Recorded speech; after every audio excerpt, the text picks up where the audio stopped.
बिस्मिल्लाहिर्रहमानिर्रहीम अल्हम्दुलिल्लाहि रब्बिल आलमीन व बिही नस्तईन वस्सलातु वस्सलामु अला रसूलिहिल अमीन अम्मा बअद अऊज़ु बिल्लाहि मिनश शैतानिर रजीम बिस्मिल्लाहिर्रहमानिर्रहीम या बनी आदम खुदू ज़ीनतकुम इंद कुल्ली मस्जिद।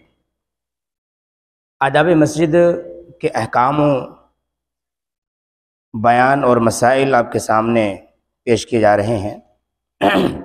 याद रखें, मस्जिदें अल्लाह तबारक व तआला की मुक़द्दस तरीन जगह होती हैं और एक मोमिन के लिए मस्जिदों का अदब, उसका एहतराम करना इंतहाई ज़रूरी होता है।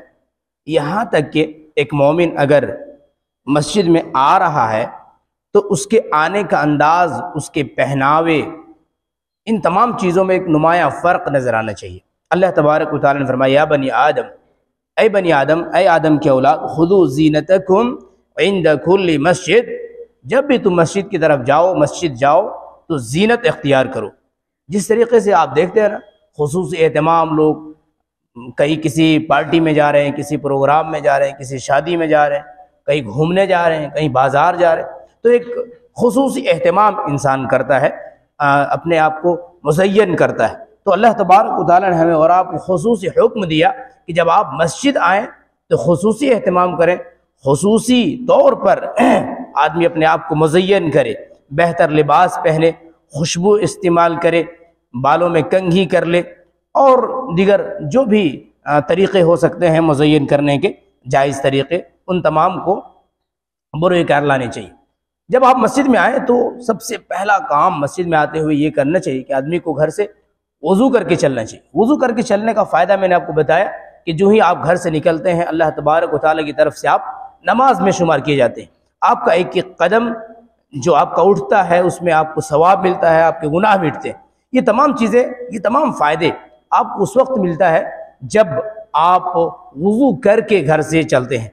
यकीनन मस्जिद में वज़ू खाने भी हैं, मस्जिद में तहारत खाने भी हैं, लेकिन इसका मतलब ये नहीं है कि आप यहीं आकर के वज़ू करें, बल्कि इसका मतलब ये है कि अगर आपके पास आप कहीं और से आ रहे थे, आप घर नहीं जा सके, कोई आदमी बाज़ार से सीधे आ रहा है, कोई मुसाफिर है वो मस्जिद में सीधे आ रहा है, तो उनके लिए ये इंतज़ाम किया जाता है। मकामी लोगों के लिए इंतज़ाम नहीं होता हकीकतन।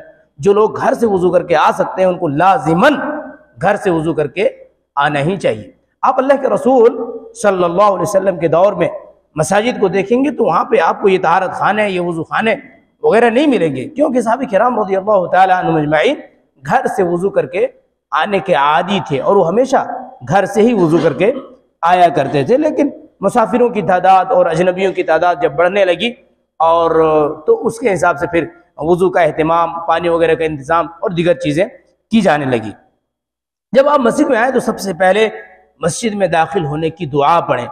ये कदम कदम पे शरीयत ने जो दुआएं बताई हैं, ये असल में इंसान को बाशऊर अमल करने की तालीम है। ऐसा नहीं है कि आप बस चले और आदतन यहाँ पे चले, वहाँ पे दाखिल हुए, वहाँ से निकले, वहाँ पे गए, ऐसा नहीं होना चाहिए, बल्कि आपको पता होना चाहिए अब आप मस्जिद में दाखिल हो रहे हैं, लिहाजा ऐसे में आपके कदम कौन से आगे और कौन से पीछे होना चाहिए, इसका एहसास होना चाहिए। जब आपके कदम बढ़ें तो इस बात का एहतमाम हो कि आपके दाएं कदम पहले दाखिल हो मस्जिद के अंदर। फिर आप दुआ पढ़ें, बिस्मिल्लाहि वस्सलातु वस्सलामु अला रसूलिल्लाह अल्लाहुम्मा इफ्तह ली अबवाब रहमतिक। आप अल्लाहुम्मा इफ्तह ली अबवाब रहमतिक भी सिर्फ पढ़ सकते हैं, लेकिन सही बुखारी वगैरह की रिवायत में बिस्मिल्लाहि वस्सलातु वस्सलामु अला रसूलिल्लाह के साथ ये दुआ बाकायदा तौर पर मज़कूर है। तो इसका फ़ायदा क्या होता है कि आप अल्लाह तबारक व तआला की रहमत के दामन में आ जाते हैं और आप रब्बुल जलाल वल इकराम की रहमत की चादर में जब अपने आप को पाते हैं तो ये हमारे और आपके लिए इंतहाई खुश नसीबी की बात होती है।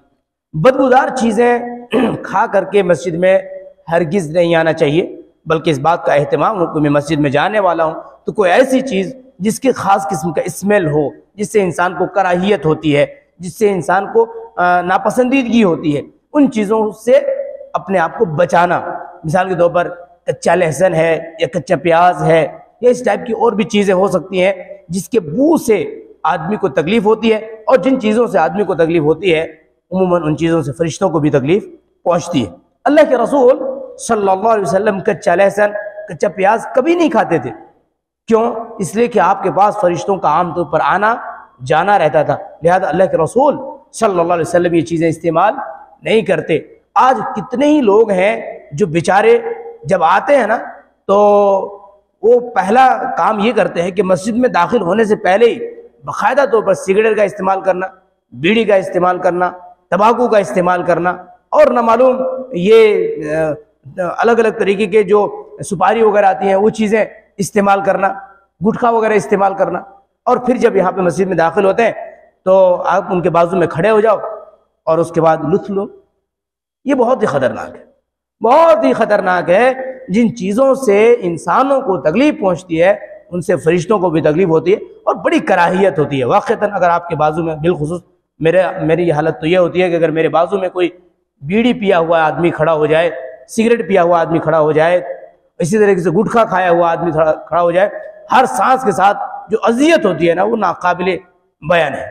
ऐसा लगता है कि जैसे आज मैंने कई क्विंटल बाकायदा तौर पर गुटखा करके आया हूँ और जब मैं सांस ले रहा हूँ तो मेरे सांस के बू के साथ ये तमाम चीज़ें आ रही हैं। ये ख़तरनाक है, इससे बचना चाहिए। इसमें हमारे और आपकी इबादतें भी बहुत हद तक मुतासिर होती हैं। अल्लाह के रसूल सल्लल्लाहु अलैहि वसल्लम फरमाते हैं अकल थूमन औ बसलन फलयअतज़िल औ ख़ाल फलयअतज़िल मस्जिद वलयक़उद फ़ी बैती।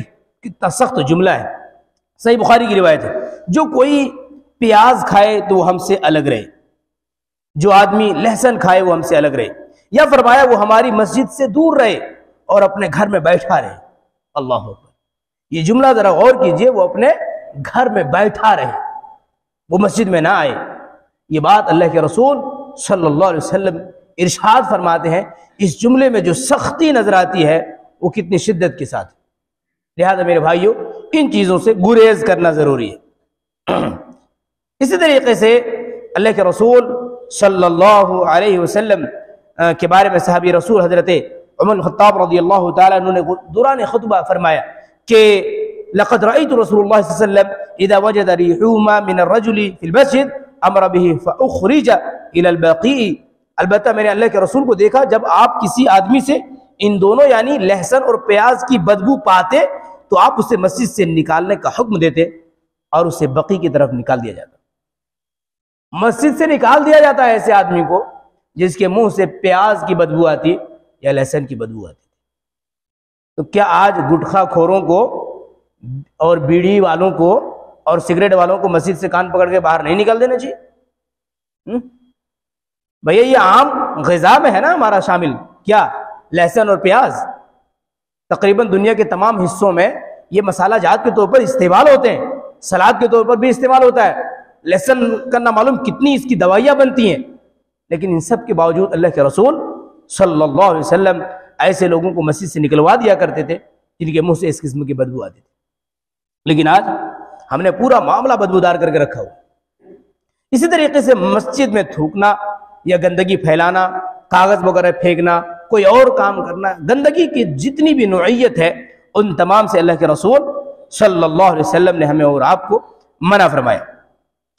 कहते हैं अल्लाह के रसूल सल्लल्लाहु अलैहि वसल्लम की हदीस रिवायत करते हुए सय्यदना अबू दर रज़ियल्लाहु ताला अन्हु बयान करते हैं कि अल्लाह के रसूल ने फरमाया उरिज़त अलैया अअमालु उम्मती हसनुहा व सय्युहा फवजदतु फी महासिन अअमालिहा अल-अदा युमातु अन तरीक़ व वजदतु फी मसावी अअमालिहा अन-नुख़ाअह तकूनु फिल मस्जिद ला तुदफन। अल्लाह के रसूल फरमाते हैं मुझ पर मेरी उम्मत के अच्छे और बुरे अमाल पेश किए गए, यानी मेरी उम्मत की नेकियां क्या हैं और मेरी उम्मत के गुनाह क्या हैं, अल्लाह के रसूल सल्लल्लाहु अलैहि वसल्लम के सामने पेश किए गए। बस मैंने उनके अच्छे अमाल में से पाया रास्ते से तकलीफ दह चीज़ को हटाना, यानी उनकी नेकियों में रास्तों में जो तकलीफ दह चीज़ें होती है ना, अच्छा तकलीफ दह चीज़ों में बदबू भी है, गलाजतें भी हैं, सिर्फ कांटे और पत्थर नहीं है, सिर्फ कांटे और पत्थर नहीं है, बदबू भी है और मैंने आपको बताया गंदगी और गलाजतें भी हैं। ये सब के सब तकलीफ दह चीज़ों में आती है। और मैंने उनके बुरे अमाल में पाया मस्जिद में थूकना जो दफन न किया जाए। देखो पुराने दौर में कच्ची मस्जिदें होती थी, फर्श कच्चे होते थे, दीवारें कच्ची होती थी, तो इजाज़त थी इस बात की कि अगर किसी को बलगम आ गया तो वो थूके और उसको दफन कर दे, चूंकि मिट्टी रहती थी ना ज़मीन पे तो उसको दफन कर दे। लेकिन आज की तारीख में ये तमाम चीज़ें नहीं है, तो आदमी को चाहिए कि वो अपने जेब में कोई दस्ती रखे, अगर उस जिस्म के बलगम वगैरह कोई और तकलीफ होगी तो हाँ जेब से दस्ती निकाले और उसमें वो उसको थूक करके उसको समेट के जेब में डाल ले। और अगर ये सूरत नहीं है तो कपड़े के दामन वगैरह में भी इस किस्म से आप कर सकते हैं, फिर बाद में उसको धो लिया जाए। मस्जिद को पाक और साफ सुथरा रखने का बाकायदा तौर पर अल्लाह के रसूल सल्लल्लाहु अलैहि वसल्लम ने हमें और आपको हुक्म दिया। यहाँ तक के लोग खुशबू वगैरह भी मस्जिदों में लगाया करते थे। कई जगहों पे मैं रहा और उन जगहों पे खुसूसियत के साथ जब रमज़ान का मुबारक महीना आता ना तो लोग खुशबू दे करके जाते थे, जनाब ये खुशबू की बड़ी बड़ी शीशियाँ, ये खुशबू की शीशियाँ जरा मुअज्जिन साहब से कह करके मुसल्लों में लगवा दिया कीजिए। अल्लाह अकबर। और लोग एहतमाम करते, जब आप मस्जिद में दाखिल होते आपकी तबीयत जो है ना मुअत्तर हो जाती, लेकिन आपके यहाँ कम अज़ कम मैंने ये एहतमाम तो कभी भी देखा नहीं। अमर रसूलुल्लाह सल्लल्लाहु अलैहि वसल्लम बिबिनाइल मस्जिद फी दुवरी अन तुनद्दफ व तुतय्यब। अल्लाह के रसूल सल्लल्लाहु अलैहि वसल्लम ने मोहल्लों में मस्जिद बनाने का हुक्म दिया और ये कि वो साफ रखी जाए और इन मसाजिद को खुशबू लगाई जाए। खाली कपड़ों में खुशबू नहीं, मस्जिदों में भी खुशबू, इस बात का एहतमाम होना चाहिए।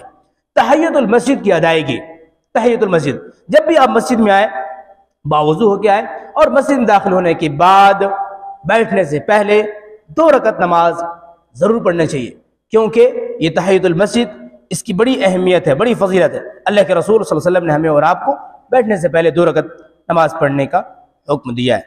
यहाँ एक मसले की वजाहत भी मैं कर देता हूँ। मिसाल के तौर पर आप फजर में आए, अब आपको 2 रकत नमाज पढ़नी है ना, तो आप क्या करेंगे?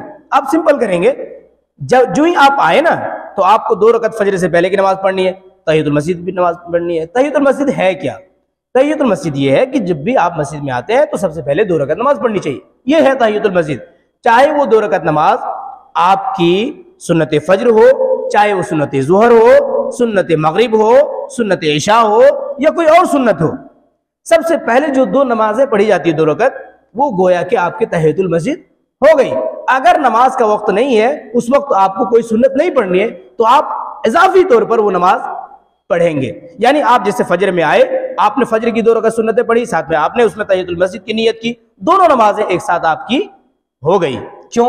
इसलिए कि तहियतुल मस्जिद का मतलब ही यही है कि जो ही आप मस्जिद में आते हैं तो सबसे पहले 2 रकत पढ़नी है, और जब 2 रकत पढ़नी है तो चाहे वो कोई सी भी हो, आपने पढ़ा सबसे पहले तो आपके तहियतुल मस्जिद के हुक्म में वो आ गया। बहरहाल फर्ज नमाजें इससे लेकिन अलग है। किसी नमाजी के आगे से ना गुजरे, बहुत बेहतियाती देख रहा हूं आजकल, बहुत ज्यादा, मतलब किसी को कोई परवाह ही नहीं कोई कौन नमाज पढ़ रहा है। भाई मस्जिद में कम से कम इस बात का ख्याल तो रखा ही जाना चाहिए। यहाँ आते हम लोग किस लिए आते हैं? 2 चीजें, या तो मैं नमाज पढ़ रहा हूं या तो कोई और नमाज पढ़ रहा है। यही ना होगा, मस्जिद में 2 सूरतों में से एक सूरत होगी, या तो मैं नमाज पढ़ रहा हूं या कोई और नमाज पढ़ रहा है। इतना ही तो देखना है। उठने से पहले एक बार पीछे देख लो कि मेरे पीछे कौन है और वो किस हालत में है, नमाज की हालत में या आम हालत में। अगर वो नमाज की हालत में है थोड़ा सा इंतजार किया जाए। लेकिन आजकल लोग पहले खड़ा होते हैं और पहले भागने की कोशिश करते हैं, किसी और ने रोका तब देखते अच्छा, मतलब क्या है, हम लोग बेहोश चल रहे हैं क्या? बेहोश नहीं, होश में रहिए, आप मस्जिद में हैं। तो अल्लाह के रसूल सल्लल्लाहु अलैहि वसल्लम ने इसके बारे में सख्त वईद सुनाई है जो लोग नमाजियों के आगे से गुजरते। मस्जिद में शोर और गुल न किया जाए, कोई आवाज न कसी जाए, आवाजें तेज ना हो। कई लोगों को आप देखेंगे मस्जिद में इतना तेज तेज हंसते, वहां पे बैठ के हंसते तो यहाँ तो सुनाई देता है यहाँ, तो ये चीजें नहीं होनी चाहिए।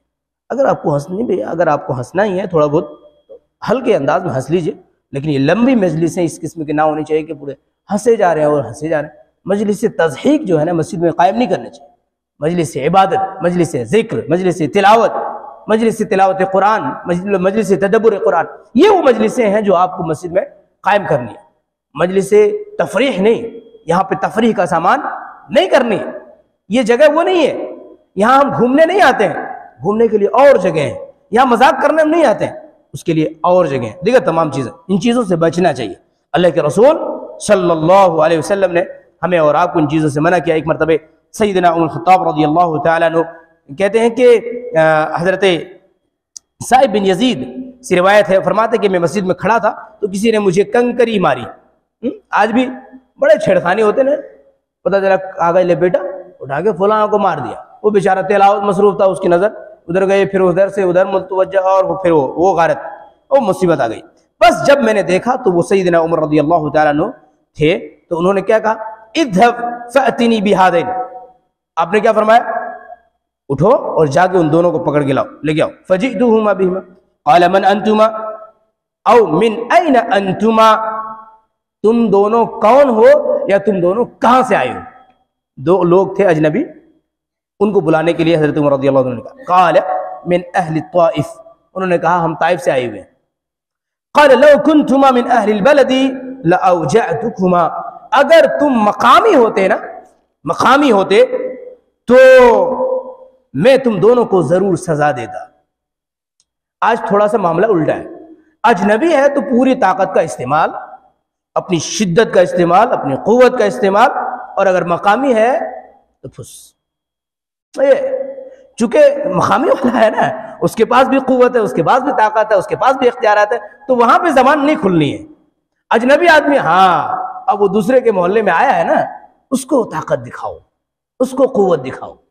हजरत उमर फारूक रज़ियल्लाहु ताला अमीरुल मोमिनीन, वो क्या कहते, अगर तू मदीने का होता, अगर तू मकामी होता तो मैं तुम्हें सजा देता, लेकिन मुसाफिर होने का एहतमाम और एहतराम करते हुए हम तुम्हें छोड़ रहे हैं। सोचिए, हमने ताकत का इस्तेमाल करने का वक्त और उसका जो तरीका है उसे भी फरामोश कर दिया। तरफ़ान अस्वातुकुमा फी मस्जिद रसूलिल्लाह सल्लल्लाहु अलैहि वसल्लम, तुम दोनों अपनी आवाज को बुलंद किए हुए अल्लाह के रसूल सल्लल्लाहु अलैहि वसल्लम की मस्जिद में, गलती क्या थी उनकी, मस्जिद में तेज तेज आवाज में आपस में दोनों बातें कर रहे थे, तो अल्लाह के रसूल सल्लल्लाहु अलैहि वसल्लम के सहाबी ने बाकायदा तौर पर उन्होंने कहा, अगर तुम यहाँ के मदीने के होते तो मैं तुम्हें सजा देता, लेकिन तुम आज बचे हुए इस बात के लिए क्योंकि तुम मुसाफिर हो। बहरहाल मस्जिद से निकलने की दुआ पढ़नी चाहिए जब आप निकलने लगे, और वो दुआ क्या है, बिस्मिल्लाहि वस्सलातु वस्सलामु अला रसूलिल्लाह अल्लाहुम्मा इन्नी अस्अलुका मिन फज़लिक, यानी अल्लाह तबारक व तआला अभी तक जितना कुछ हमने किया उस फजल का सवाल हम तुझसे करते हैं। जो नेकी हमने की वो हमें अता कर दी जाए, जो तिलावत कुरान हमने की अल्लाह ताला तू उसे कबूल फरमा ले, जो दुआएं की अल्लाह तू उसे कबूल फरमा ले, जो अज़कार किए अल्लाह तू उसे कबूल फरमा ले। अल्लाहुम्मा इन्नी अस्अलुका मिन फज़लिक, हर किस्म के फज़ल जो तू देता है अपने बंदों को, अल्लाह मैं उन तमाम किस्म के फजल का सवाल मैं तुझसे करता हूँ। मेरे भाइयों, मस्जिदों के एहतराम का ख्याल रखना ये हमारी पहचान होनी चाहिए, ये हमारी शनाख्त होनी चाहिए। जब गैर मुस्लिमों का मामला आता है, गैरों का मामला आता है, हम बड़े आपे से बाहर हो जाते हैं और न मालूम क्या क्या करते हैं, लेकिन हम खुद जब मस्जिदों की बदएहतरामी करते हैं तो अल्लाह तबारक व तआला रहम फरमाए, फिर हमें उसका कोई ख्याल नहीं होता। हमें लगता है कि शायद ये मस्जिदें हमारी जागीर है, हरगिज़ नहीं, ये मस्जिदें अल्लाह तबारक व तआला की घर है, इसमें किसी की जागीरदारी नहीं चलती। खा आपने पूरी मस्जिद वक्फ कर रखी हो, इससे कोई फ़र्क नहीं पड़ता, इसमें तमाम लोग यकसा तौर पर दाखिल हैं जितने अहकामात बयान किए गए हैं। कोई ये नहीं कह सकता कि वो मस्जिद उसकी और किसी की कोई मस्जिद नहीं, मस्जिदें अल्लाह की घर व इन्नल मसाजिद लिल्लाह, अल्लाह तबारक व तआला की मस्जिदें होती हैं। लिहाजा हमें और आपको इसका एहतराम हर हाल में करना चाहिए। आखिर में अल्लाह ताला से दुआ करता हूँ, रब्बुल जलाल वल इकराम हम तमाम लोगों को मस्जिदों का एहतराम करने वाला और मस्जिदों के एहतराम से ताल्लुक़ रखने वाले तमाम अहकामात का एहतमाम करने की तौफ़ीक़ अता फरमा। आमीन। तक़ब्बल या रब्बल आलमीन व आखिरु दअवाना अनिल हम्दुलिल्लाहि रब्बिल आलमीन। अस्सलामु अलैकुम व रहमतुल्लाहि व बरकातुहू।